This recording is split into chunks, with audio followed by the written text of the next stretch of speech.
There's nothing more nerve-wracking than standing up and giving a speech before a lot of folks, unless it's to introduce your boss, unless your boss happens to be the President of the United States. So you'll pardon me if I'm a little nervous about this. I want to take this opportunity to thank the Community College for their graciousness in hosting us, and I also want to acknowledge the members of the Cabinet who have taken time from their busy schedules as well as the White House staff to be part of this, and certainly want to thank all of you for participating in a very thoughtful and thought-provoking discussion about the future of rural America. My introduction of President Obama is really quite short, and it's not out of a lack of respect for the man, but it is because there's so much that could be said about him. But to me, the most important thing I can say about my president and your president is the fact that in these difficult and troubled times, he has never lost confidence in us. He has never lost confidence in the capacity of this country to do great things. His vision is clear and concise about the future of this country. We are going to get through this difficult time. We will emerge stronger and better, and we will continue to be what we were meant to be, which is that beacon of hope around the world. In troubled and difficult times, what a country needs most is a confident leader, someone who has the confidence and faith in us. Ladies and gentlemen, I don't know of anyone in the United States of America that has greater confidence in all of us than our President, President Barack Obama.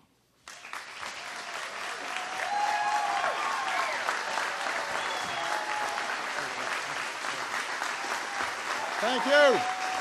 Thank you. Thank you. Thank you, everybody. Thank you so much. Please, everybody have a seat. I just want to, again, thank my extraordinary Secretary of Agriculture, Tom Vilsack, for leading this forum.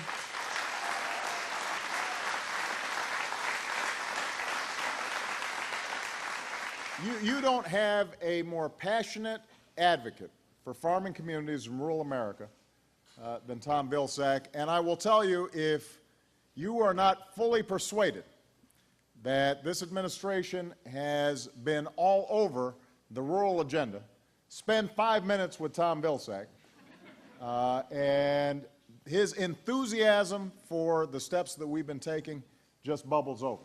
And it's been under his leadership more than anybody's that we've been able to make such a difference. I want to thank all the members of my cabinet who are here today as well. They've done a terrific job participating in some of these breakout sessions. As I said earlier, despite the hits that we've taken over the last 2.5 years, Tom's right. I am absolutely confident about our future. And I'm confident because I know that while we face serious challenges, and there's no sugarcoating that, there's not a nation on earth that would not want to trade places with us.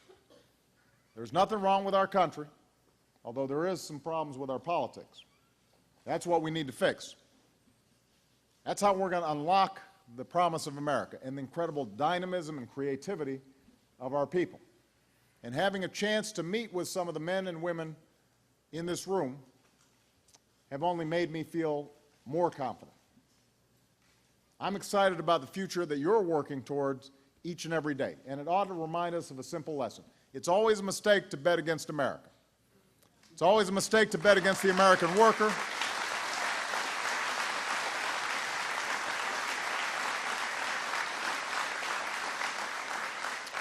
It's always a mistake to bet against the American worker, the American farmer, the American small business owner, the American people. And I know there are naysayers out there. We know that there are some who see hard times and think that we've got to accept less, that our best days are past. We know that there are people who think that for America to get ahead, small towns and rural communities have to be left behind. You hear those sentiments.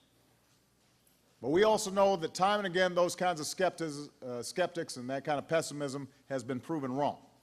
You look at the people in this room. Look at what you're achieving.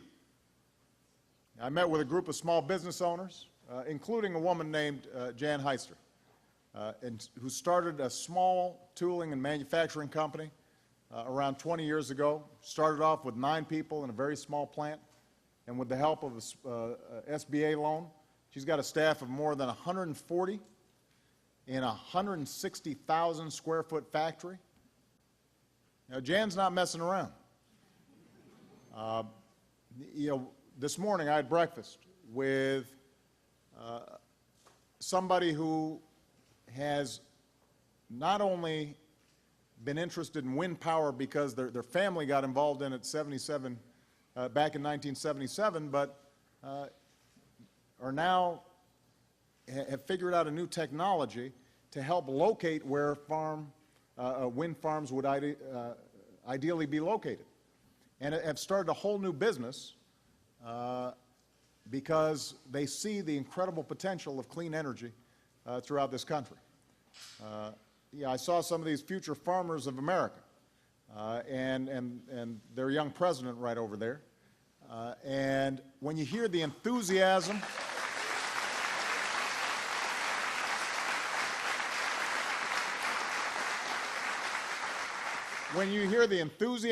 and energy that these young people display, and the fact that, if they can just get a little bit of a break when it comes to getting started on the front end, get a little bit of help with capital, that they are ready to take American agriculture to the next level, it gives you confidence. It gives you hope.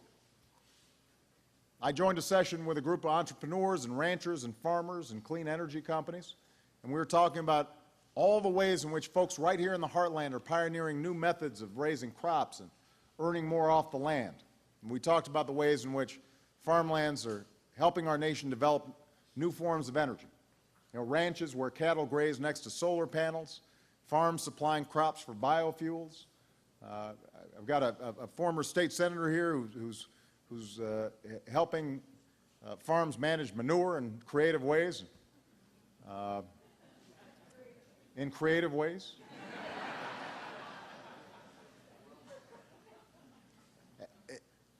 So our task as a nation has to be to get behind what you're doing.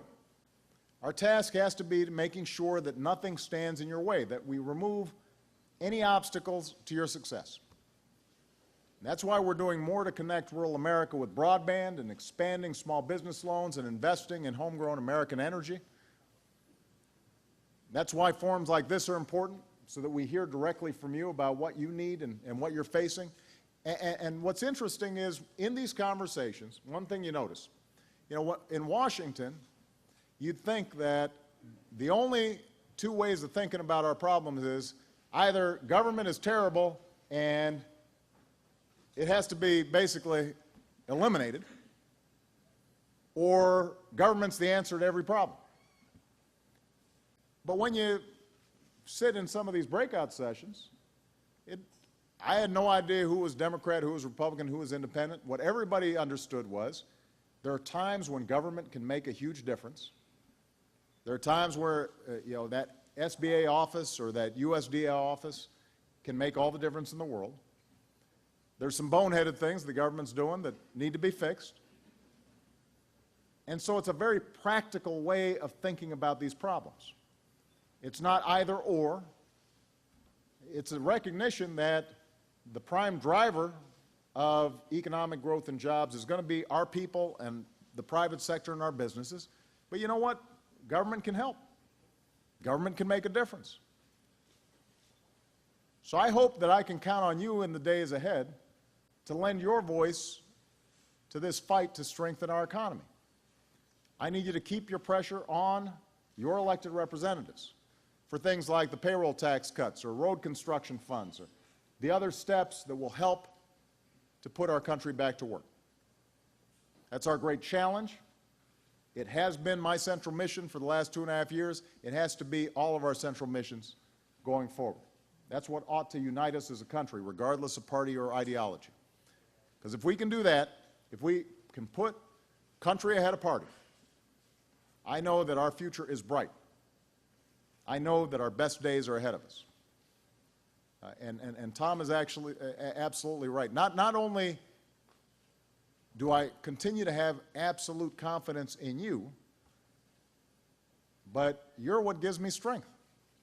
As I was driving down those little towns in my big bus, and we slowed down, and I'm standing in the front, and I'm waving. I'm seeing little kids with American flags, and grandparents in their lawn chairs, and folks outside a machine shop, and passing churches and cemeteries and corner stores and farms. I'm reminded about why I wanted to get into public service in the first place. Sometimes there are days in Washington that will drive you crazy. But getting out of Washington and meeting all of you and seeing how hard you're working, how creative you are, how resourceful you are, how determined you are, that just makes me that much more determined to serve you as best I can as President of the United States. So thank you very much, everybody. God bless you.